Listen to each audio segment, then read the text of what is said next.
আসসালামু আলাইকুম ওয়া রাহমাতুল্লাহি ওয়া বারাকাতুহু। আমাদের আরবি ক্লাসে চলে আসলাম আবারও আমরা কোরআন নাজিলে মাসে কোরআন শিখবো শুদ্ধ করে, এই স্লোগানের সাথে আমাদের ক্লাসগুলো চলছিল, শুধু কালকে পর্যন্তই চলবে। কালকে আমাদের ক্লাস ইনশাল্লাহ শেষ হয়ে যাবে, আল্লাহ তাআলা যদি তৌফিক দেয়। তো সেই ক্ষেত্রে আপনারা আসলে কতটুকু উপকৃত হচ্ছেন এটা একটু আমাকে আজকে ক্লাসের শেষেও বলতে পারেন, কালকের ক্লাসের শেষে তো অবশ্যই একটু বলবেন যে আসলে কোন বিষয়টা আপনারা বুঝতে পারেননি, কোন বিষয়টা গ্যাপ রয়েছে, এটা আমি আপনাদের কাছে একটু জানতে চাইবো। আজকে আমাদের হচ্ছে 21 এবং 22 নাম্বার ক্লাস হবে, 21 এবং 22 আজকে। তাহলে আজকের ক্লাসে হচ্ছে আমরা গত ক্লাসে পড়েছিলাম মিম সাকিনের পরিচয় পড়েছিলাম। মিম সাকিনের 3টা প্রকার, তার মধ্যে 2টা প্রকার আমরা পড়েছিলাম, বাকি একটা প্রকার ছিল সেটা আমি বলে দিয়েছিলাম মৌখিক। আজকে ইনশাআল্লাহ আমরা হাতে কলমে পড়বো।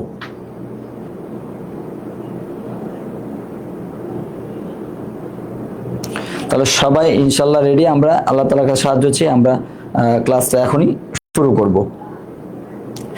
রব্বি জিদনি ইলমা, রব্বি জিদনি ইলমা, রব্বি জিদনি ইলমা, বিসমিল্লাহির রহমানির রহিম। আমাদের আজকে এই ক্লাসে আছে হচ্ছে ফার্স্টে মিম সাকিন কাকে বলে আমরা পড়েছিলাম, জজম ওয়ালা মিমকে মিম সাকিন বলে। মিম সাকিনের 3টা প্রকার ছিল, মিম সাকিনের ইকফা, মিম সাকিনের ঈদগাম। মিম সাকিনের ইকফা হচ্ছে মিম সাকিনের পর যদি বা থাকে তাহলে গুণনা করে পড়তে হবে মিম সাকিনকে, সেটা হবে মিম সাকিনের ইকফা। তারপর মিম সাকিনের ঈদগাম হচ্ছে মিম সাকিনের পর যদি মিম থাকে তাহলে দ্বিতীয় মিমের তাসদীদ দিয়ে গুণনা সহ মিলিয়ে পড়তে হবে, এটা মিম সাকিনের ঈদগাম। বাকি রইল মিম সাকিনের ইজহার। ইজহারটা হচ্ছে মিম সাকিনের ইজহার, এটা গুণনা ছাড়া উইদাউট গুণনা পড়তে হয়। তারপর কিভাবে করতে হয় আমি দেখছি। ওয়ালাইকুম আসসালাম। এখন দেখেন মিম সাকিনের পরে এটা পরিচয়টা দেখেন, মিম সাকিনের পরে বা এবং মিম ছিল, একটা হচ্ছে ঈদগামে মিম সাকিনের ইকফার হরফ আর একটা মিম সাকিনের ঈদগামের হরফ। এই 2টা হরফ না থাকলে হ্যাঁ উক্ত মিম সাকিনকে গুণনা ছাড়া স্পষ্ট করে পড়তে হবে। গুণনা ছাড়া মিম সাকিনের পর যদি বা এবং মিম এই 2টা হরফের থেকে কোনো একটা হরফ না থাকে তাহলে উক্ত মিম সাকিনকে গুণনা ছাড়া স্পষ্ট করে পড়া লাগবে। সেটা কিভাবে, এই যে আমরা এখানে দেখা দিচ্ছি। লাম জবর লা, কাপ মিম পেশ কুম। এই যে মিম সাকিনের পর বা অথবা মিম, এখানে কোনোটাই নাই, এখানে কি আছে দাল। তাহলে কি হবে লাকুম, দাল ইয়াজে দি নুন পেশ নু, লাকুম দিনু, কাপ মিম পেশ কুম, লাকুম দিনুকুম, লাকুম দিনুকুম। বাজের বি, হামজের হিম, বিহিম। মিম সাকিনের পর ইয়া আসছে, বা অথবা মিম এখানে নাই। বিহিম, ইয়া ওয়াজবর ইয়াউ, মিম জবর মা, ইয়াউমা। হামজাজের ইয়াউমা ই, জালিয়া দুজে জিন, ইয়াউমা ইজিন, ইয়াউমা ইজিন, বিহিম ইয়াউমা ইজিন। হামজা নুনজের ইন, নুন জবর না, এটা আবার ওয়াজিব গুণা হয়েছে। ইন্না, হামিম পেশ হুম, ইন্না হুম। এই যে মিম সাকিনের পর আইন আসছে, বা তো মিম নাই, ইন্না হুম। আইন জবর আ, সদ জবর সৌ, আসৌ, এটা হচ্ছে লিনের হরফ। নুন ইয়াজের নি, মাদের হরফ, আসৌনি, ইন্নাহুম আসৌনি। লাম মিম জবর লাম, ইয়া জবর ইয়া, লাম ইয়া। মিম সাকিনের পর বা অথবা মিম নাই, গুণনা ছাড়া স্পষ্ট। লাম ইয়া, লাম দালজের লিদ, লাম ইয়া লিদ, লাম ইয়া লিদ। ফা জবর ফা, লাম জবর লা, ফালা, হামিম পেশ হুম, ফালাহুম, ফালাহুম। হামজা জিম জবর আজ, এখানে বা অথবা মিম নাই মিম সাকিনের পরে।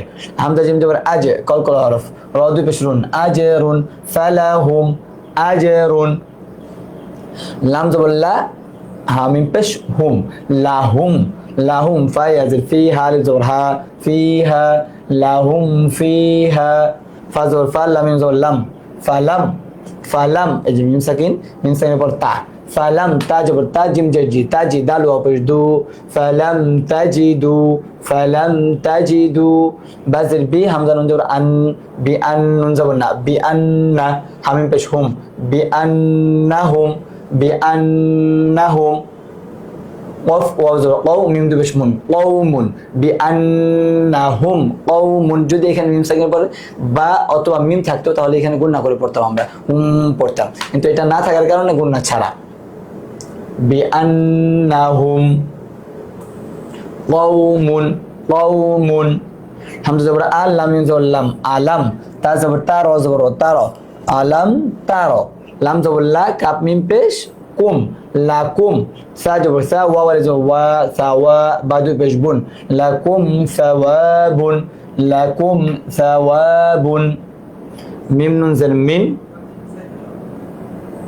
কাপ নুন পেশ কুম মিনকুম এটা মিম সাকিন মিম সাকিনের পরে জিম আসছে মিনকুম জিম যে জি বালাম যে বিল জিবিল লাম আলিফ দুই জবর লান জিবিল্লান এখানে যদি ওয়াকফ করি তাহলে দুই জবরের পরে ওয়াকফ করার কারণে এক আলিফ টান হবে মাদ্দে এওয়াজ হবে আমরা পড়েছিলাম মিনকুম জিবিল্লান মিনকুম জিবিল্লা হামজা ইয়া জবর আইয়া পেশ ইউ আইয়ু কাপ মিম পেশ কুম আইয়ুকুম আইয়ুকুম খ জবর খ মিম সেকেন্ডের পরে বা অথবা মিম কোনো হরফ নেই এই জন্য গুণনা ছাড়া স্পষ্ট আইয়ুকুম খ জবর খ লাম জবর লা খলা কব জবর ক খলাক আইয়ুকুম খলাক আইয়ুকুম খলাক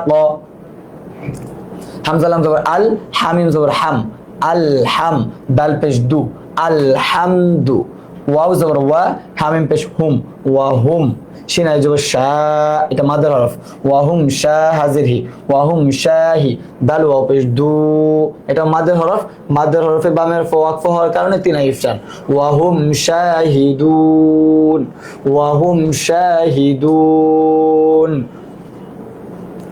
খ জবর খ খলাম জবর খল ফা জবর ফা খলফা হামিম পেশ হুম খলফাহুম সিন দাল জবর সাদ দাল আলিফ দুই জবর দান খলফাহুম সাদ্দা কল খলফাহুম খ খর উচ্চারণটা আমরা করব খলফাহুম সাদ্দা এটা হচ্ছে আমরা ইজহারে স্বাভাবিক বা মিম সাকিনে ইজহার পড়লাম এখান থেকে আমরা যে হরফগুলো পড়বো সেগুলো আমরা একটু খেয়াল রাখবো যে এখন পড়ার মধ্যে থেকে আমরা প্রয়োগ করতে গিয়ে আমাদের উচ্চারণ যেন হারিয়ে না যায় আমরা অলমোস্ট আলহামদুলিল্লাহ সবকিছু পড়ে ফেলেছি একটু বাকি আছে যেগুলো একটা অক্সফের ক্লাস থাকবে আর হচ্ছে অতিরিক্ত হরফের পড়ার একটা অনেক সময় থাকে না শব্দের মাঝখানে হরকত ছাড়া হরফ আসছে সেগুলা পড়ার একটা নিয়ম আছে এটা হচ্ছে ইনশাল্লাহ আমরা আগামী ক্লাসে পড়ে দেন আমরা কোরআন শরীফের সামনে থেকে ইনশাল্লাহ শুরু করাই দিব তারপরে এই পড়াগুলো আপনারা বুঝতে পারছেন তো বুঝতে কোনো সমস্যা হচ্ছে আমি যে বলে বলে দিলাম এখানে আপনাকে যেমন আমি এখানে বললাম ফালাম ফাজর ফালাম ধরলাম ফালাম তাজবর তা হরকত উচ্চারণ জিম জি ফালাম তাজি দালু অফিস দু মাদের হরফ এর জন্য টান এই তো পড়াগুলো আপনারা বুঝতে পারছেন তো এখন না পারলে আমাকে বলবেন তারপর এখানে আছে আলিফে জায়েদার পরিচয় আলিফে জায়েদা কাকে বলে এটা আমরা পড়বো আলিফে জায়েদা মানে হচ্ছে অতিরিক্ত আলিফ কি অতিরিক্ত আলিফ জায়েদা বেশি হ্যাঁ আলিফে জায়েদা অর্থ অতিরিক্ত আলিফ জবরের বাম পাশে আলিফের উপর গোল চিহ্ন হলে তাকে আলিফে জায়েদা বলে এক আলিফ টান ছাড়া পড়তে হবে নরমালি জবরের পর খালি আলিফ থাকলে এক আলিফ টেনে পড়ি আমরা জানি সেটা মাদের হরফ হয় সেই ক্ষেত্রে এই মাদের হরফের উপর যে একটা গোল চিহ্ন থাকে এটা এখানে জজম হিসাবে নেই নাই আমরা তো গোল জজমটাই ব্যবহার করেছি কিন্তু এখানে আমরা এটা জজম হিসাবে নেই নাই এটা হচ্ছে গোল চিহ্ন হিসাবে নিচ্ছি তাহলে ওয়া নাব লাম পেশলু নাবলু ওয়া আলিফ জবর ওয়া টানটা হবে না এই গোল চিহ্নটা এসে কি করবে টানটাকে বাদ দিয়ে দিবে এটা হচ্ছে আলিফে জায়েদার কাজ মানে পড়তে আসবে কিন্তু উচ্চারণে গিয়ে টানটা আর আসবে না হামজা নুন জবর আং আং কেন হবে দেখেন আং হচ্ছে নুন সাকিনের পর তা তা হচ্ছে ইকফার হরফ প্রথম হরফ এজন্য নাকের ভিতর লুকিয়ে না আং তা তা জবর তা হরকত উচ্চারণ তাড়াতাড়ি বা ওয়া পেশ বু মাদের হরফ এক আলিফ টান হামজা আলিফ জবর আ আলিফে জায়েদা হওয়ার কারণে টানটা হবে না আং তাবু আ আং তাবু আ সা জবর সা হরকত উচ্চারণ মিম ওয়া পেশ মু মাদের হরফ সামু দাল আলিফ জবর দা আলিফে জায়েদা এখানে এইজন্য টানটা হবে না দাল আলিফ জবর দা হওয়ার কথা ছিল তো এখানে টানটা হচ্ছে না কেন অতিরিক্ত আলিফ আসছে আলিফের উপর গোল চিহ্ন চলে আসছে এইজন্য সামুদা ওয়া জবর ওয়া নুন বা জবর নাব এটা হচ্ছে কলকলা হরফ কলকলা কয়টি পড়েছিলাম আমরা কফ ত বা জিম দাল এই পাঁচ হরফে জজম হলে আওয়াজ রিপিট বার মধ্যে হইছে ওয়া নাব লাম পেশ লু ওয়া আলিফ জবর ওয়া ওয়া নাব লুয়া আলিফে জায়েদা থাকার কারণে টানটা হবে না ওয়া নাব লুয়া ওয়া জবর ক হরকত উচ্চারণ ওয়া আলিফ জবর ওয়া ওয়া ওয়া এক আলিফ টান র ইয়াজির রি এক আলিফ টান ওয়া রি র আলিফ জবর র ওয়া রি র এই রটা টান আসবে না কেন কারণ আলিফে জায়েদা আলিফের উপর গোল চিহ্ন আসছে ওয়া রি র ওয়া রি র ওয়া রি র হামজা নুন ইন নুন জবর না ইন্না নুনে মিমে তাসদীদ গুণা করা ওয়াজিব আমরা পড়েছিলাম ওয়াজিব গুণা ইন্না, সা জবর সা, মিম ওয়া পেশ মু, মাদের হরফ ইন্না সামু, দাল আলিফ জবর দা, আলিফে জায়দা টান হবে না, ইন্না সামুদা, ইন্না সামুদা।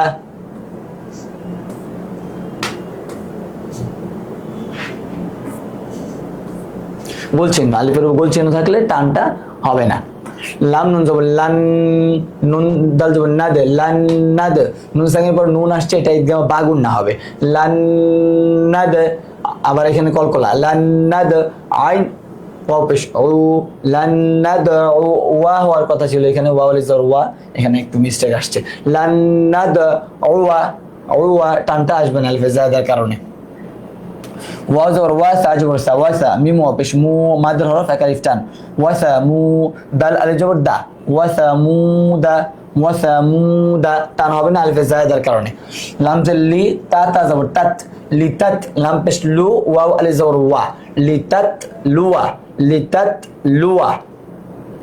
লাম জের লি, ইয়া রা জবর ইয়ার, লিয়ার, বা পেশ বু, লিয়ার বু, ওয়াও আলিফ জবর ওয়া, লিয়ার বুয়া, কি হবে?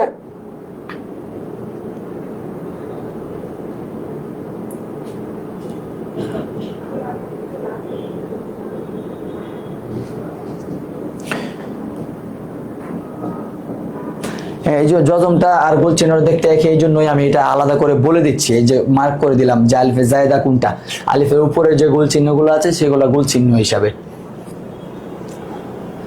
তারপর আছে লামজে লি, ইয়ার জবর ইয়ার, লিয়ার, বা পেশ বু, ওয়া ওয়ালি জবর ওয়া, লিয়ার বুয়া, লিয়ার বুয়া। ঠিক আছে, সবগুলা ক্লাসে ইনশাল্লাহ ইউটিউবে যাবে, যেগুলো গিয়েছে, বাকিগুলো ইনশাল্লাহ ইউটিউবে চলে যাবে, আজকে ইনশাল্লাহ বলে দিব। আমার তো অনেক ক্লাস আপলোড থাকে, তো অনেক সময় দেখা যায় একটা করতে গিয়ে একটু একটু আটকায় রাখে, কিংবা ভুলেও যেতে পারে, আমি আবার মনে করাই দিব ইনশাল্লাহ।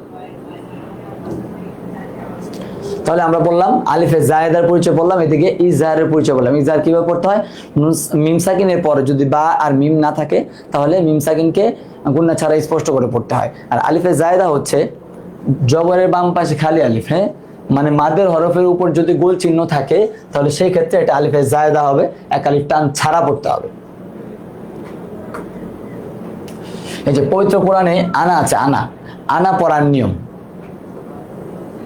আনা পড়ার নিয়ম পবিত্র কোরআনে অসংখ্য আনা রয়েছে, তা থেকে শুধুমাত্র 4টি আনা টেনে পড়তে হয়, বাকিগুলো টানা যাবে না। এখন 4টি আনা যে টেনে পড়তে হয়, আর অনেকগুলো আনা আছে যেগুলো টান দেওয়া যাবে না। এখন অনেকগুলো আনা যদি আমরা শিখতে যাই, আমাদের জন্য কষ্টসাধ্য হবে। এই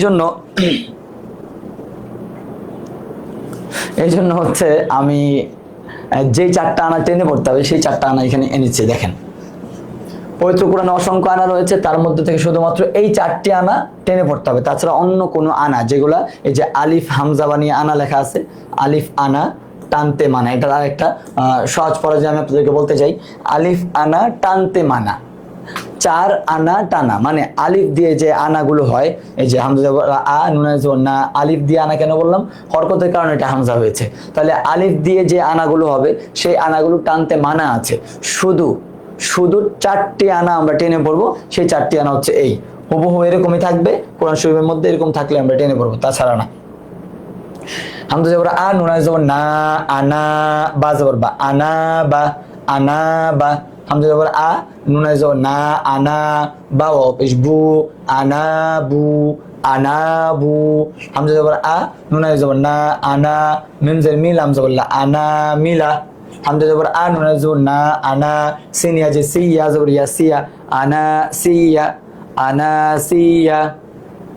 এখন এইখানে দেখেন, এই 4টা আনাই আমাদের মুখস্থ রাখতে হবে, তাহলে আমরা বুঝবো যে আনা বা, আনা বু, আনা মিলা, আনা সিয়া, আনা বা, আনা বু, আনা মিলা, আনা সিয়া। আলিফ আনা টানতে মানা, 4 আনা টানা, আনা বা, আনা বু, আনা মিলা, আনা সিয়া। এই 4টা আনা যে স্থানে হবে, সেখানে আমরা শুধু আনাগুলো টেনে পড়বো, বাকি কোনো আনা টেনে পড়বো না। এটার কয়েকটা উদাহরণ তো আমাদের জানা উচিত, এই যে এখান থেকে আমরা তারপরে কিছু উদাহরণ আমরা নিয়ে নিচ্ছি। দেখেন, অন্য সকল আনা টান ছাড়া পড়তে হবে, উদাহরণগুলো দেখেন। হামজা নুনের ইন নুন জবর না, ইন্না ওয়াজিব গুন্না হয়েছে, মিমারে জবর মা, ইন্নামা বাদ মুনফাসিল চিকন চিহ্ন আছে, ইন্নামা হামজা জবর আ, নুনের জবর না, আনা, এই যে আনা বা আনা বু আনা মিলা আনা সে কোনোটা নাই, তাহলে টান হবে না। আনা নাযীরুম, নুন জবর না, জালিয়া যে জি মাদের হরফ, র মিম দুই পেশ রুম, নাযীরুম ওয়াজিব গুন্না, অথবা আপনি এখানে মিম সাকিন তানবিনে পড়তো, ইয়া মিম ওয়াও নুন ইদগাম বা গুন্না হরফ ছিল, এই যে মিম আসছে ইদগাম বা গুন্না, নাযীরুম মিম পেশ মু বা ইয়াজির বি মাদের হরফ, মুবি নুন দুই পেশ নুন, মুবি নুন থেমে গেলে তিন আলিফ টান। ইন্নামা আনা টানটা হবে না, মূল পড়াটা ছিল এখানে। আনার পরে আনা বা আনা মিলা অথবা আনা সিয়া, হ্যাঁ এগুলো কিছু না, আনা বা আনা আবু আনা মিলা আনা সিয়া এগুলো কোনোটা পাওয়া যায়নি, এই জন্য আমরা এই আনাটা টানবো না। ইন্নামা আনা নাযীরুম মুবিন, অফে কারণ টান, মাদ্দে আরজি, মাদ্দের হরফে বামে ওয়াকফ হয়েছে, তিন আলিফ টেনে পড়তে হবে, নাজি মুবিন। হামজা নুনের ইন এটা ওয়াজিব না, আবার এখানে আবার হচ্ছে মাদ্দে মুনফাসিল তিন আলিফ টান, ইন্নামা ইন্নামা হামজা জবর আ নুনের জবর না, আনা, আনার পরে আনা বা এখানে আছে, ইন্নামা আনা বাশা, আনা বাশারুম মিসলুকুম এটা টান হবে, কিন্তু এটার পরে যে আনা বা অথবা আনা বু এগুলো থাকে তাহলে টান হবে না। ইন্নামা আনা, আনা বাশারুম মিসলুকুম।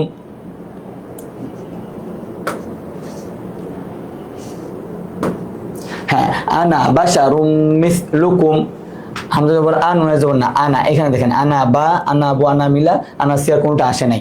আনা, আনা আবিদুম, আনা আবিদুন, আনা আবিদুন এটা আবার মাদের হরকত হয়েছে না একটা ইফতান, আনা আবিদুন। হামজা নুনের ইন নুনিয়াজের নি, ইন্নি চিকন চিহ্ন তিন ইফতান, ইন্নি আনা, আনা রবা জবর রব বা পেশ বুকা জবর কা রব্বুকা, ইন্নি আনা রব্বুকা, ইন্নি আনা রব্বুকা, ওয়ামা তিন ইফতান, আনা ওয়ামা আনা মিলা থাকতে হবে, মি আছে, ওয়ামা আনা মিনাল, ওয়ামা আনা মিনাল মিম শিন পেশ মুশ রজের রি মুশরি, কাফি আজের কি নুন জবর না মুশরিকিন, ওয়ামা আনা মিনাল মুশরিকিন। মাদের হরফে বামের হরফে ওয়াকফ হওয়ার কারণে তিন আলিফ টেনে পড়তে হবে। ওয়াজর ওয়ালা মানে জবর লা, ওয়ালা হামজা জবর আ নুন জবর না, ওয়ালা এখানে মধ্যে মুনফাসিল, ওয়ালা আনা, ওয়ালা আনা, আইন আলিফ জবর আ বাজির বি, আবি, ওয়ালা আনা আবি, দাল মিম দুই পেশ দুম, মিম আলিফ জবর মা, ওয়ালা আনা আবিদুম মা, ওয়ালা আনা আবিদুম মা। এটা কয়েকটা অংশ বিশেষ আনা হয়েছে, বাকি আমাদের মনে রাখতে হবে এই চারটা আনা, এই চারটা আনা টেনে পড়তে হবে।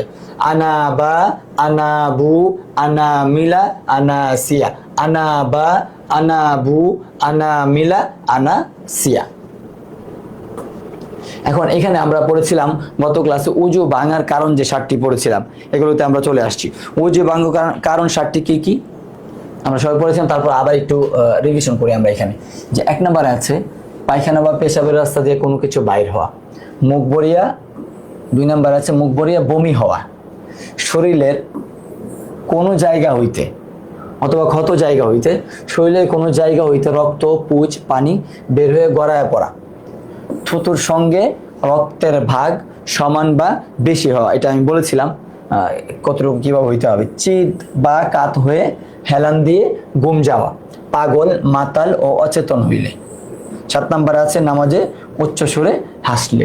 এটা হচ্ছে 7টা হচ্ছে ওযু ভাঙার কারণ। আমি আবার রিপিট করে দিচ্ছি, পায়খানা বা পেশাবের রাস্তা দিয়ে কোনো কিছু বের হওয়া, মুখ ভরে বমি হওয়া, শরীরের কোন জায়গা হইতে রক্ত পুজ পানি বাইর হয়ে গড়ায় পড়া, থুতুর সঙ্গে রক্তের ভাগ সমান বা বেশি হওয়া, চিত বা কাত হয়ে হেলান দিয়ে ঘুম যাওয়া, পাগল মাতাল ও অচেতন হইলে মানে জ্ঞান হারায় ফেললে, নামাজে উচ্চ সুরে হাসলে। তারপরে এখানে আছে দেখেন নামাজের সুন্নতে মুআক্কাদা। আমরা ক্লাসগুলোতে মোটামুটি আমাদের যে প্রয়োজনীয় যে মাসালাগুলো ছিল যেমন নামাজের ভিতর বাইরে 13 ফরজ, নামাজে ওয়াজিব 14টি, নামাজ ভাঙের কারণ 19টি, এগুলো কিংবা উজু ভাঙের কারণ 60টি, এগুলো পড়েছি। এখন সুন্নতে মুআক্কাদা আমরা নিয়ে আসছি। এখানে সুন্নতে মুআক্কাদাগুলো কি আমরা একটু দেখি। নামাজে সুন্নতে মুআক্কাদা কয়টা? 12টি। 2 হাত উঠানো, 2 হাত বাঁধা, সানা পড়া, আউযু বিল্লাহ পড়া, বিসমিল্লাহ পড়া, আলহামদুর পর আমিন বলা। হ্যাঁ, এইগুলো হচ্ছে সুন্নতে মুআক্কাদা। এগুলো পড়তে হবে। কারো যদি কোনো ত্রুটি থেকে যায় এগুলোর কারণে, ত্রুটির সাথে তার নামাজটা হয়ে যাবে। ওয়াজিবের ক্ষেত্রে যেমন ছিল, হ্যাঁ, যে যদি ইচ্ছাকৃতভাবে কেউ ওয়াজিব তরক করে নামাজ হবে না, রিপিট করতে হবে। আর অনিচ্ছাকৃতভাবে করলে সেজদায় সাহু দিতে হবে। আর ফরজ তরক যদি অনিচ্ছাকৃতভাবে হয় নামাজটা রিপিট করতে হবে। আর এগুলোর ব্যাপারে কোনোটা যদি আপনার মিসিং হয়ে যায় তাহলে সেই ক্ষেত্রে আপনার সেজদায় সাহু করতে হবে না, ত্রুটির সাথে নামাজটা আপনার হয়ে যাবে। তাহলে এইগুলোর দ্বারা এই যে কয়েকটা কথা আছে এগুলোর নিয়ে কিন্তু আমাদের অনেক ধাক্কি আছে আমাদের দেশে। তো সেই ক্ষেত্রে দেখেন, আমি যদি আউযুবিল্লাহ পড়ি, এই যে আমি যদি আলহামদুলিল্লাহ আমিন বলি, জুড়ে বলি, আস্তে বলি, না বলি, কি মাসালা দাঁড়াবে? এখন আমি একজন মুসলমান হিসাবে আরেকজন মুসলমানকে কষ্ট দেওয়াটা হচ্ছে হারাম। এখন আপনি একটা কোনো কারণে আপনি আমিন আসতে বলেছেন কিংবা জুড়ে বলেছেন, আমি বললাম এটা কি করলেন, কিভাবে করলেন, আমি আপনাকে বকাঝকা কিংবা কটু কথা বললাম, আপনি কষ্ট পাইলেন, তাহলে আমার দ্বারা হারাম কাজ হয়ে গেল। সেটা কেন হইলো? সুন্নতে মুআক্কাদার কারণে। সুন্নতে মুআক্কাদার মাসালা কি? আপনার নামাজ যদি এটা সেরেও দেন আপনার নামাজটা হয়ে যাবে। 2 হাত উঠানো, কারণ আপনার হাত কতটুকু উঠাইবেন, কোথায় হাত বাঁধবেন, এগুলো নিয়ে যদি আমি আপনার সাথে ধাক্কি করি, আপনাকে আমি কষ্ট দিই, তখন তো আমি গুনাহগার হব, আমার দ্বারা হারাম কাজ হয়ে যাবে। এই জন্য আপনি বাঁধেন যেখানে বাঁধার। হাদিসের মধ্যে যেগুলো আসছে আলহামদুলিল্লাহ আসছে, আপনি হাত বুকে বাঁধেন, নাভিতে বাঁধেন। বাকি আমরা হানাফি মাযহাবের অনুসারী হিসেবে আমরা সবাই নাভিতে হাত বাঁধি পুরুষরা, আর মহিলাদেরকে দিয়ে বুকে হাত বাঁধাই, হাত রাখাই। সেটা হচ্ছে আমাদের 2টা হাদিসই আমল হয়ে যায়। 2টা হাদিসই আসছে বুকে হাত বাঁধার আর নাভিতে নিচে হাত বাঁধার। তাহলে সেই ক্ষেত্রে আমরা এটাই করতেছি। হাত যদি কেউ, আপনি পুরুষ যদি উপরে হাত বাঁধেন, আপনার নামাজ কি হবে না? নামাজ তো হবেই। তো আপনাকে কষ্ট দিয়ে কথা বলার কোনো জায়গা নেই। এই জন্য সবাই আমরা খেয়াল রাখবো কোনো মানুষ যেন আমার দ্বারা কষ্ট না পায়। প্রত্যেক উঠা বসায় আল্লাহু আকবার বলা, রুকুর তাসবিহ বলা, প্রত্যেক উঠা বসায় আল্লাহু আকবার বলা, রুকুর তাসবিহ কি সুবহান রাব্বিল আযীম বলা, রুকু থেকে উঠেবার সময় সামি আল্লাহু লিমান হামিদা, রাব্বানা লেখা আছে কিনা হবে রব্বানা, রব্বানা লাকাল হামদ বলা, রব্বানা লাকাল হামদ।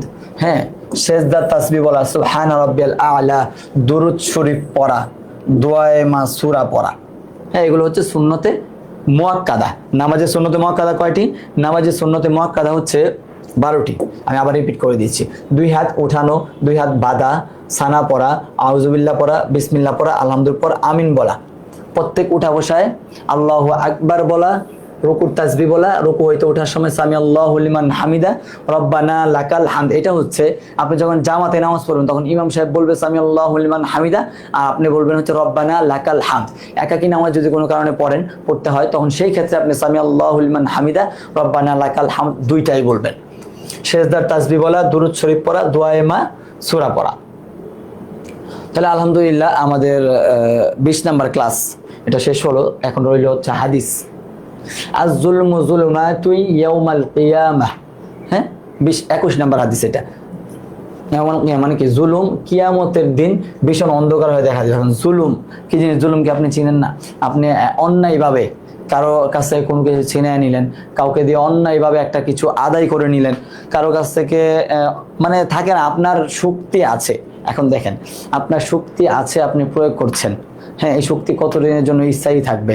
এটাই তো জুলুম করা হইল। একদম নৈতিকতার বাইরে গিয়ে যখন আপনি একটা কাজ কারো উপর চাপায় দিলেন, ইভেন আপনার যারা গৃহকর্মী আছে আপনাদের বাসায়, এখন আপনি রোজা রেখে এক জগ পানি উঠাইতে পারেন না, তারা দিয়ে আপনি মনে করেন নিচতলা থেকে 3 বালতি 5 বালতি পানি উঠাচ্ছেন এই রমজান মাসে। এটা জাস্ট একটা উদাহরণ আমি দিলাম। তাহলে সেক্ষেত্রে এটা হচ্ছে জুলুম। এখন আপনি সেই জায়গা থেকে, আপনার জায়গা থেকে যতটুকু ছাড় দেওয়া যায়, যতটুকু করা যায় অতটুকু করবেন। আমাদের অধীনস্থদের কাছ থেকে আমাদের যতটুকু চাওয়া থাকে, আল্লাহর প্রতি আমরা অতটুকু অনুগত্য না। আমরা তো আল্লাহ তাআলার অধীনস্থ, আমরা কিন্তু আল্লাহ তাআলার প্রতি অতটা অনুগত্যশীল না, কিংবা আমরা এটা করি না যতটুকু আমরা চাই।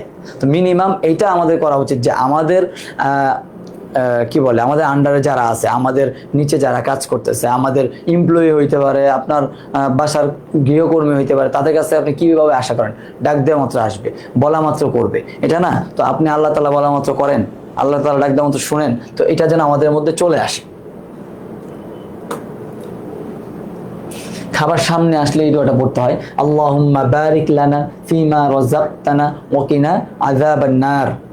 হ্যাঁ, হে আল্লাহ তুমি আমাদের রুজিতে বরকত দাও এবং আমাদের দুজকের শাস্তিতে হতে বাঁচিয়ে দাও। এটা হচ্ছে আমাদের 21 নম্বর ক্লাসটা আলহামদুলিল্লাহ শেষ হলো। এখন আমরা হচ্ছে এখন পড়বো আমাদের 22 নম্বর ক্লাসটা। আমাদের 22 নম্বর ক্লাসে কি আছে, এখন আপনারা যদি কোনো বিষয়ে যে বলছেন, এক দুইজনের সাথে কথা বলে দেখা যায়, আমি কমেন্টে দেখতে পাচ্ছি। আপনাদের কোনো ইস্যু থাকলে আপনারা আমাকে বলবেন। আর কালকের ক্লাসে অবশ্যই সবাই জয়েন করবেন, কালকে আমাদের শেষ ক্লাস।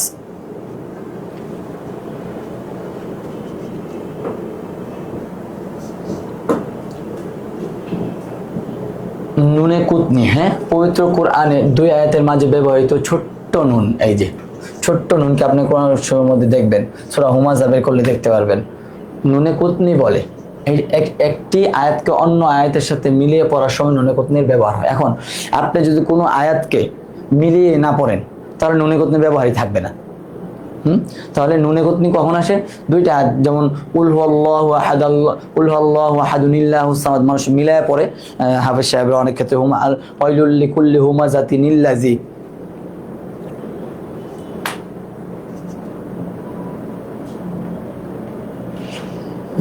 হুমাযাতিনিল্লাযী আল্লাযী জামা মালাহু ওয়া আদ্দাদা আছে। তো এইখানে 2 আয়াতের মাঝখানে একটা নুনে কুতনি আছে, তখন এইখানে নুনে কুতনি হরফে কি করতে হয়? জেড দিয়ে পড়তে হয়। হুমাযাতিনিল্লাযী জামা মালাহু ওয়া আদ্দাদা হয়ে যাবে। তখন নুনে কুতনি হরফে জেড দিয়ে পড়তে হয়, মিলিয়ে পড়ার সময়। আর যদি মিলিয়ে বা ওয়াকফ করলে নুনে কুতনি পড়া যাবে না। দেখেন, মিলিয়ে না পড়লে বা ওয়াকফ করলে এই নুনে কুতনি পড়া যাবে না।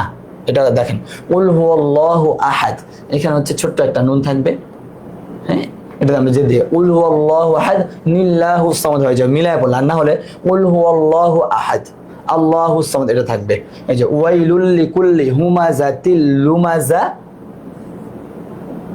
তিনিল্লাযী হবে, হুমাযাতিনিল্লাযী জামা মালা ওয়া আদ্দাদা। যদি আমরা মিলিয়ে পড়তে চাই তাহলে এই মিলানোটা আমি বাদ দিলাম, তাহলে নুনে কুতনির ব্যবহারই থাকবে না। ওয়াইলুল লিকুল্লি হুমাযাতিল লুমাযা আল্লাযী জামা মালাউ ওয়া আদ্দাদা, এইভাবে হয়ে যাবে। এখন গোলতা, আমরা আরবি হরফ পড়ার সময় গোলতা একটা হরফ হিসেবে আলাদা করে আমরা পড়ে আসছি। তাহলে গোলতাটা পড়ার একটা নিয়ম আছে, আমি বলেছিলাম, যদিও ক্লাসগুলোতে আমি বলে দিয়েছি। আজকে হচ্ছে আমরা একদম ক্লাস ওয়াইজ আমি এটাও আপনাদেরকে একটু ক্লিয়ার করে দিচ্ছি। এটা কি আছে? আরবি 29 হরফের মধ্যে হা একটি হরফ, এর উপর 2 নোক্তা হলে একে গোলতা বলে। হ্যাঁ, পড়ার সময় তা, এর উপরে ওয়াকফ করলে এটা হবে হা, গোল হা করে পড়তে হয়। আর দুরূদ শরীফ বা আয়াত মিলিয়ে পড়লে তা করে পড়তে হয়। সরি, 2 শব্দ আর 2 শব্দের বা আয়াতে মিলিয়ে পড়লে তা করে পড়তে হয়। এখন দেখেন কিভাবে আমি দেখাচ্ছি। আল ক্বারিআতু, এটা হচ্ছে গোলতা। হ্যাঁ, এখন এটা যদি আমরা আল হামজা আল মাফাইল ক আল ক রাজরি আল ক্বারি আইন জবর আ তাপিস্তু, এই যে তাপিস্তু পড়লাম, থেমে যাওয়ার কারণে আল ক্বারিআহ আর উচ্চারণ চলে আসলো। এরকম এই গোলতাটার ক্ষেত্রে শুধু এটা হবে। হ্যাঁ, আল ক্বারিআহ বানান করার সময় তো আসবে, কিংবা আমি যে মিলায় পড়ি পরে সেখানে যেটা বললো, আর 2 শব্দের বা আয়াত মিলিয়ে পড়লে এগুলো তা করে পড়তে হবে। আল ক্বারিআতু মাল ক্বারিআহ, এখানে আবার আমি ছেড়ে দিলাম, এই জন্য এখানে আর উচ্চারণ আসবে।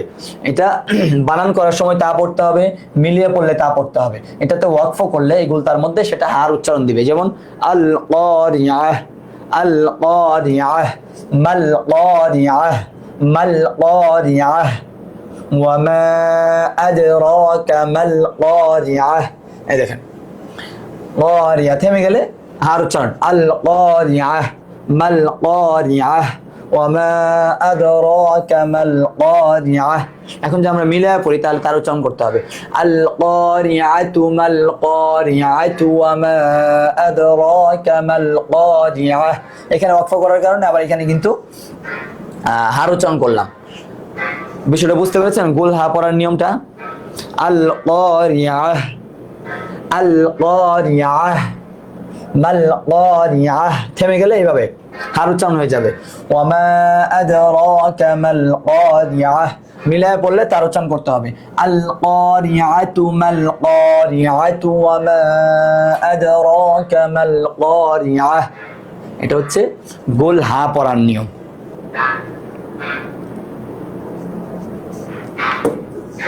তারপরে এখানে সাক্তা, সাক্তা এর পরিচয়, কোরআনের মধ্যে সাক্তার ব্যবহার আছে। তাহলে এই সাক্তার পরিচয়টা কেমন হয় দেখেন। সাক্তা কিভাবে করতে হয়, অনেকে সাক্তার মধ্যে গিয়ে নিঃশ্বাস ছেড়ে দেয়, আওয়াজও বন্ধ করে দেয়। এটা করলে সাক্তার পড়াটা হয় না, সাক্তার উচ্চারণটা। তাই কিভাবে পড়তে হবে, নিঃশ্বাসকে ভিতরে রেখে আওয়াজকে একালিক পরিমাণ সময় বন্ধ রাখতে হবে। একালিক পরিমাণ কি, বা আলিফ জবর বা, বা এটা একালিক পরিমাণ বন্ধ রেখে পড়ার নাম সাক্তা। আবার দেখেন নিঃশ্বাসকে ভিতরে রেখে, মানে হুট করে থেমে যাবেন তারপর আবার পড়বেন, কিন্তু আওয়াজ নিঃশ্বাস ছাড়া যাবে না। নিঃশ্বাসকে ভিতরে রেখে আওয়াজকে একাধিক পরিমাণ সময় বন্ধ করে পড়ার নাম সাক্তা। কিভাবে পড়তে হয় দেখেন, ওয়াকিলা ওয়াজর ওয়া কফ ইয়াজির কি মাদরাফ লামজুল্লাহ হরকত ওয়াকিলা মান, মান এই যে সাক্তা, এবার সাক্তা লেখাই থাকে যেখানে সাক্তা আসে। ওয়াকিলা মান, এই যে ওয়াকিলা মান রাক, ওয়াকিলা মান নিঃশ্বাস ছাড়া যাবে না, ওয়াকিলা মান রাক, ওয়াকিলা মান রাক, এটা একাধিক পরিমাণ আওয়াজ বন্ধ। ওয়াজা ওয়াজা ওয়াইজিমা ওয়াজা ওয়াজা ওয়াইজিমা, এটা হবে। কাল্লাবাল, এই যে কাল্লাবাল ঠান্ডা দিতে হবে, কাল্লাবাল রানা, কাল্লাবাল রানা, এই যে কাল্লাবাল রানা, আওয়াজ নিঃশ্বাসটা ভিতরে থাকবে, আওয়াজটা বন্ধ থাকবে, নিঃশ্বাস ভিতরে, কাল্লাবাল রানা, আওয়াজ বন্ধ করে আবার পড়তে হবে। মিম মারকাদিনা হাযা, মিম মিম মারকাদিনা হাযা, মিম মারকাদিনা হাযা, মিম মারকাদিনা হাযা। এটা হচ্ছে সাক্তা পড়ার নিয়মটা কি, আমরা একটু খেয়াল করি। সাক্তা পড়ার নিয়মটা কি, সাক্তা পড়ার নিয়মটা হচ্ছে নিঃশ্বাসকে ভিতরে রেখে আওয়াজকে একাধিক পরিমাণ সময় বন্ধ রাখতে হবে, বন্ধ করে পড়ার নাম হচ্ছে সাক্তা। ওয়াকিলা মান রাক, ওয়াকিলা মান রাক, নিঃশ্বাস ছাড়া যাবে না। এখানে আছে ইমালা। ইমালা কিভাবে পড়তে হয়, জবর এবং জেরের মধ্যবর্তী পড়াকে ইমালা বলে। সূরা হুদের 41তম আয়াতে উল্লেখিত র এর খাড়া জেরকে ইমালা করে পড়তে হয়। শুধু কোরআন শরীফের এক জায়গাতে আছে, তারপরেও এটা আপনাদের সামনে তুলে ধরা যেন আমাদের সামনে আসলে আমরা কোনো বিব্রত না হই। কিভাবে পড়তে হয় ইমালাটা আমি পড়ে দেখাচ্ছি। এটা হচ্ছে জবর এবং জেরের মধ্যবর্তী পড়াকে ইমালা বলে। যেমন আগে অনেকে পড়তো বে তে সে রে, এই রেটা হচ্ছে এখান থেকে আসছে, রেটা হচ্ছে মনে করেন সূরা হুদের মধ্যে ইমালা হয়, সেটা পড়তে হয়। বাসিনদের বিস, মিম লামজের মিল, বিসমিল লাম খারা জবর লা মাদের হরফ, বিসমিল্লাহ হাজিরি, বিসমিল্লাহি, মিম জিম জবর মাঝে কলকল হরফ, আওয়াজ রিপিট, বিসমিল্লাহি মাঝে, র খারাজের রি হওয়ার কথা এখানে হবে রে, মাঝে রে, হা লিজ জবর হা, মাঝে রে হা, বিসমিল্লাহি মাঝে রে হা, মাঝে রে হা, ওয়া মুরসাহা ইন্না রাব্বি লাগফুরুর রহিম, বিসমিল্লাহি মাজরেহা। এই যে এটা হচ্ছে ইমালাটা, এই জায়গাতে কোন সময় শুধু এক জায়গাতে ইমালা হয়, বিসমিল্লাহি, বিসমিল্লাহি মাজরেহা, বিসমিল্লাহি মাজরেহা ওয়া মুরসাহা ইন্না রাব্বি লাগফুরুর রহিম। মাদার আল্লামে ফাক হওয়ার কারণে এখানে হচ্ছে আমরা টেনে পড়তে পারবো গফুরুর রহিম, আর এখানে মাদার হওয়ার কারণে একা ইফটান, পেশের পর জজমুল্লাহ ওয়াও। তাহলে এই হচ্ছে আমাদের ক্লাসগুলো। এখন আমরা আবার নামাজের সুন্নতে মুআক্কাদা 12টি আগের ক্লাসে রিপিট করলাম, এখন আবার চলে আসছে এটা পড়বো। তারপর এটার সাথে আর কি যুক্ত আছে সেটাও আমরা পড়বো। এটার সাথে ভালো একটা জিনিস যুক্ত আছে, দেখেন ইস্তেঞ্জার আদব। ইস্তেঞ্জার আদব আসলে আমাদের এই বিষয়গুলো নিয়ে মনে হয় ইস্তেঞ্জার যে বিষয়গুলো আছে, টয়লেট ওয়াশরুম ইউজ করা, এগুলো নিয়ে বাচ্চাদেরকে অনেক বেশি শেখানো হয় না, এটা আমার মনে হয়। ওদেরকে এগুলো আদব শিখাইতে হবে, কারণ আমরা জানি টয়লেটে হচ্ছে জিন্নাতদের বসবাস থাকে, তো সেখান থেকে আমাদের সমস্যার একটা সৃষ্টি হইতে পারে। এখন তো অনেক জিনের সমস্যা, বিশেষ করে আলাদা সমস্যা বলে, আলগা সমস্যা বলে, যাই বলে এগুলো আর কি। আমি আবার একটু পড়ে দিচ্ছি। নামাজে সুন্নতে মুআক্কাদা 12টি, 2 হাত উঠানো, 2 হাত বাঁধা, সানা পড়া, আউযুবিল্লাহ পড়া। এখন সানা পড়ার বিষয়ে আমি আপনাকে একটা কথা বলি। সানা আমরা যারা পুরুষরা মসজিদে গিয়ে জামাতে দাঁড়িয়ে নামাজ পড়ি, হ্যাঁ, নামাজ পড়ার ক্ষেত্রে আমি যদি একটু লেটে গিয়ে যাই, হ্যাঁ, আমি মসজিদে গিয়ে জামাতটা শুরু করতে করতে ইমাম সাহেব সূরা ফাতিহা শুরু করে দিয়েছে, তখন আমি কি করব? তখন কি আমি সানা পড়বো দাঁড়িয়ে আল্লাহু আকবার বলে আগে সানা পড়ে নিব? না, তখন আপনার ইমাম সাহেবকে অনুসরণ করে আপনার ফরজ হয়ে গেছে। তাহলে সুন্নতে মুআক্কাদা ফরজের কাছে এটাকে সাইড করে রাখতে হবে, এটা বাদ দিতে। এটা মূল্যবান জিনিস অবশ্যই, মহামূল্যবান, কিন্তু ফরজের তুলনায় এটার মূল্য কম। এই জন্য তাহলে সেই ক্ষেত্রে আমরা যখন পরে গিয়ে জামাতে অ্যাটেন্ড করবো, যে রুকুর আগে অনেক সময় দেখা যায় আমরা পাচ্ছি, তো সেই ক্ষেত্রে কিন্তু আমরা সানা পড়তে পারবো না। একটু দেরিতে ইমাম সাহেব যদি সূরা ফাতিহা শুরু করার আগে আমরা নামাজ সানাটা পড়তে পারি তাহলে পড়বো, না হলে সানা বাদ। বিসমিল্লাহ পড়া, আউযুবিল্লাহ পড়া, সরি বিসমিল্লাহ পড়া, আলহামদুলিল্লাহ পড়া, আমিন বলা, আউযুবিল্লাহ পড়া উপরে গিয়েছে। প্রত্যেক উঠা বসায় আল্লাহু আকবার বলা, রুকুর তাসবিহ বলা, রুকু হইতে ওঠার সময় সামি আল্লাহু লিমান হামিদা, রব্বানা লাকাল হামদ। ইমাম সাহেব পিছনে দাঁড়াইলে আমরা শুধু রব্বানা লাকাল হামদ বলবো, আর যদি একাকী নামাজ পড়ি তাহলে সামি আল্লাহু লিমান হামিদা, রব্বানা লাকাল হামদ দুইটাই বলবো। সিজদার তাসবিহ বলা, দুরূদ শরীফ পড়া, দোয়ায়ে মাসুরা পড়া। এখন হচ্ছে ইস্তেঞ্জার আদব, ইস্তেঞ্জা মানে টয়লেটে যাওয়ার আদব কিংবা বসার আদব, যেটা আমরা বলি, অর্থাৎ পায়খানা পেশাব করার সময় নিম্নে উল্লেখিত কাজগুলো করা নিষেধ। কি কি? এই দেখেন, কেবলামুখী বা কেবলামুখী হয়ে বসে, কেবলার দিকে মুখ করে বসা, কেবলার দিকে পিঠ করে বসা। এটা আমাদের টয়লেটগুলো আলহামদুলিল্লাহ এইভাবেই করা, যে কেবলার দিকে মুখ করে বসতে হয় না, টয়লেটে বসলে কেবলার দিকে পিঠও হয় না। কিন্তু বাহিরে যদি কখনো করানো হয়, কখনো জরুরত হয়ে যায়, অনেক ক্ষেত্রে বাচ্চাদের ক্ষেত্রে বিশেষ করে আমরা যেভাবে শিখাবো সেভাবে শিখবো, তো একটু খেয়াল রাখবো আমরা। কেবলামুখী, কেবলার দিকে মুখ করা অথবা কেবলার দিকে পিছন দিয়ে বসা, কেবলামুখী বা কেবলা পেছন দিয়ে বসা। আচ্ছা, রাস্তার উপর কিংবা কিনারায় পেশাব করা। হ্যাঁ, রাস্তার উপর কিংবা কিনারায় পেশাব করে, এটা অনেক বড়রাও অ্যাডাল্টরাও করে, যে একটা জায়গা আছে একটু আড়াল আছে, বাস চলে আসছে, জরুরত আসছে, উনি এখানেই শুরু করে দিছে, করা নিষেধ। পায়খানা বসিয়া কথাবার্তা বলা এবং উপরের দিকে দেখা। আপনি বসে বসে একদম আকাশের দিকে দেখতেছেন কিংবা কথাবার্তা বলছে, এই কথা কিন্তু এটাও বড়রা বলে, ফোনে কথা বলতেছে কিংবা গিয়ে ফোনটা নিয়ে যাচ্ছে, ফোনটা নিয়ে কোনো কাজ করতেছে। আসলে এই সময় হয়তো অন্য সব কাজ থেকে এটা একটা বড় কাজ। যখন কোনোদিন আপনার এই জায়গাটা একটা সমস্যা দেখা দিবে, হ্যাঁ, যে আপনার হচ্ছে না টয়লেট ঠিকভাবে, তখন আপনি বুঝবেন আসলে যে কতটুকু সমস্যা হইতে পারে, কতটুকু প্রয়োজনীয় কাজ এটা। এবং আমরা এমনিতে বুঝতে পারি, আমাদের যখন প্রেশার আসে, আমরা যদি না যাই, একটু সময় হয়ে যায়, তাহলে তো সর্বনাশ। লজ্জা স্থানের দিক দেখতে থাকা। এখন লজ্জা স্থানের দিকে তাকিয়ে থাকা যাবে না, মিডলের দিকে আপনি তাকায় থাকবেন, আপনি কাজ করবেন, আপনি পানি ছাড়বেন, পানি দেখবেন, পানি ঢালবেন, এই দিকে একটু করতে হবে। একদম আকাশের দিকেও না, আকাশের দিকে হয়ে গেলে আপনার কাপড়ে পেশাব লাগতেছে না কেটে দেখা যাবে না, আর লজ্জা স্থানের দিকেও তাকায় থাকা উচিত না। এই যে 5টা বিষয় দেখেন, কেবলামুখী হওয়া বা কেবলা পিছন দিয়ে বসা, রাস্তার উপরে কিংবা কিনারে পেশাব করা, পায়খানা বসিয়া কথাবার্তা বলা এবং উপরের দিকে দেখা, আর লজ্জা স্থানের দিক তাকায় থাকা, দেখে থাকা। হ্যাঁ, এটা যেন আমাদের দ্বারা না হয়, এগুলো আমরা একটু খেয়াল রাখবো। এই বিষয়গুলো আমি আমার জায়গা থেকে আমি নিজের ইচ্ছা এগুলো অ্যাড করেছি। আমার মনে হয় যে এই জিনিসগুলো একটু আপনাদেরকে নিয়ে একটু আলোচনা করা উচিত, এজন্য আমি এগুলো নিয়ে আলোচনা করি। এগুলো অনেকে আপনারা জানেন, এটাও আমি জানি, তারপরও একটু আলোচনা করলাম। আলোচনা করলে আসলে সবার জন্য শুদ্ধ। আলোচনা করলে আমাদের ইমানের আলোটা এমন, ভালো কিছু আলোচনা করলে মনে হয় ভালো কাজ করব, এখান থেকে সরে গেলে আবার সরে যায়। এই জন্য বেশি বেশি দিনের কাজ, ভালো বিষয় নিয়ে আলোচনা করা, তাহলে হচ্ছে আমাদের অন্তরের মধ্যে বসবে।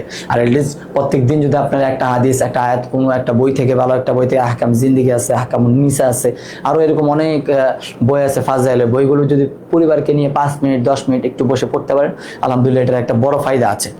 বাচ্চাগুলোকে নামাজের কথা, বয়স হয় নাই কিন্তু নামাজের কথা বলা, ভালো কাজের কথা বলা, যে এই কাজটা কিন্তু করা উচিত না তোমার, এই কাজটা কিন্তু করে না। কিন্তু এইখানে বাচ্চাদের কথা যেহেতু আসছে, আমি একটা কথা বলি, বাচ্চারা আমাদের থেকে জেদি বেশি হয়, আমাদের পরে যেহেতু বাচ্চারা আসছে, তো সেই ক্ষেত্রে একটা বাচ্চা মনে করেন আপনি বললেন যে টিচারকে সালাম দাও, সে সালাম দিল না, আপনি এখনই সালাম দেওয়াবেন আর ও দিল না, তো ওর প্রতি একটা বিরূপ ধারণা কিন্তু টিচারের অথবা আশেপাশে মানুষের আসবে। এটা করা অনুচিত।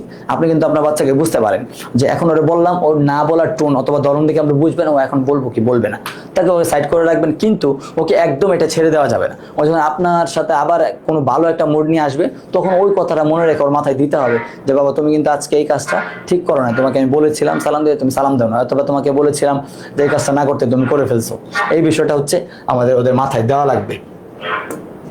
তারপর কি আছে হাদিসটা আজকে 22 নম্বর হাদিস, আল গিনা গিনান নাফস, প্রকৃত ধ্বনি হলো আত্মার ধ্বনি। প্রকৃত ধ্বনি কে? আত্মার ধ্বনি। যার আত্মাটা বড় আছে সে হচ্ছে প্রকৃত ধ্বনি। তাহলে তো আমরা আলহামদুলিল্লাহ সে ধ্বনি। প্রকৃত ধ্বনি হচ্ছে আত্মার ধ্বনি। আল গিনা গিনান নাফস, যার নফস মানে অন্তর আত্মা ধ্বনি, সে হচ্ছে ধ্বনি। তারপর এখানে আছে খাবার খাওয়ার শুরুতে নিম্ন দোয়া করতে হয়, বিসমিল্লাহি ওয়া আলা বারাকাতিল্লাহ, আল্লাহর নামে ও আল্লাহর বরকত চেয়ে শুরু করলাম। হ্যাঁ, আল্লাহর নামে আল্লাহর বরকত চেয়ে সবসময় আল্লাহর নাম আমাদের স্মরণ রাখা উচিত। আমরা মুসলমান হিসাবে আমরা এমন এক জাতি যাদের খাওয়া থেকে ঘুম পর্যন্ত, মানে সকালে নামাজ, রোজা, হজ, জাকাত, হজ, তারপরে ঘুম, খাওয়া দাওয়া, চলাফেরা, ফ্যামিলির জন্য খরচ করা, সবগুলো ইবাদতের অন্তর্ভুক্ত হইতে পারে, সেগুলো যদি নবীর তরিকা অনুযায়ী হয়। নবীর তরিকা কি মনে করেন আপনি একটা পরিবারের জন্য আপনি খরচ করছেন, এটা একটা হাদিসে আসছে, উত্তম সদকা হবে আপনি যদি আল্লাহ তাআলা সন্তুষ্টির জন্য খরচটা করেন। খরচ তো সবাই করেন, এই জন্য নিয়তটা খালেস রেখে আমরা এগুলো করলে আমাদের জন্য আল্লাহ তাআলা সুসংবাদ রাখবে ইনশাআল্লাহ। তো আমরা আল্লাহ তাআলার কাছে অবশ্যই জান্নাত চাই। আমাদের একটা মাত্র কামনা হওয়া উচিত যে আমরা জান্নাত লাভের আশা করে আমাদের দুনিয়াতে পদচারণা করা উচিত। তো সেই ক্ষেত্রে আমরা আল্লাহ তাআলার হুকুমকে আর নবীর তরিকাকে সামনে রেখে আমাদের জীবন যাপন করার তৌফিক চাই আল্লাহ তাআলার কাছে। আল্লাহ তাআলা আমাদেরকে তৌফিক দান করুক, আমাকে আপনাকে সবাইকে তৌফিক দান করুক, আমিন। আমাদের আজকের ক্লাস এটা পর্যন্ত ছিল।